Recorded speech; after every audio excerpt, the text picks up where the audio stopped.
દાહોદ જિલ્લાના ફતેપુરા તાલુકામાં 24 કુંડી ગાયત્રી મહાયજ્ઞનું આયોજન કરાયું।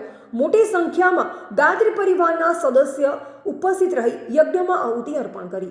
અખિલ વિશ્વ ગાયત્રી પરિવાર શાંતિકુંજ હરિદ્વાર અંતર્ગત માતા ભગવતી દેવી શર્મા તથા અખંડ દીપની જન્મ શતાબ્દી નિમિત્તે ફતેપુરા નગરમાં ભૂરીબા પાર્ટી પ્લોટ ખાતે 24 કુંડી ગાયત્રી મહાયજ્ઞનું આયોજન કરવામાં આવ્યું। ફતેપુરા તાલુકાના ગાયત્રી પરિવારના સાહસ સહકારથી ફતેપુરા ગાયત્રી પરિવાર તથા ચેખલા ગ્રામજનો દ્વારા મંગળવારના રોજ ભવ્ય શોભાયાત્રા બાદ બુધવારે વેદ માતા ગાયત્રી ગુરુદેવ પંડિત રામ શર્મા આચાર્ય અને ભગવતી દેવીના સૂક્ષ્મ સંરક્ષણમાં 24 કુંડી ગાયત્રી મહાયજ્ઞનું આધ્યાત્મિક ઉર્જાસભર કાર્યક્રમનું આયોજન કરવામાં આવ્યું। સમગ્ર માનવજાત તેમજ વિશ્વ કલ્યાણ અર્થે યોજાયેલા આ યજ્ઞમાં મોટી સંખ્યામાં ફતેપુરા તાલુકાના તાલુકાવાસીઓ સહિત ફતેપુરા તાલુકાના ગાયત્રી પરિવારના સદસ્યોએ હાજરી આપી 24 કુંડી ગાયત્રી મહાયજ્ઞમાં આહુતિ અર્પણ કરી। ગાયત્રી શક્તિપીઠ દ્વારા અડધી કિંમતે સદ સાહિત્યનું વિતરણનો સ્ટોલ પણ નાખવામાં આવ્યો હતો। રિપોર્ટર કિરણ ડામોર, બૌદ્ધિક ભારત, ફતેપુરા।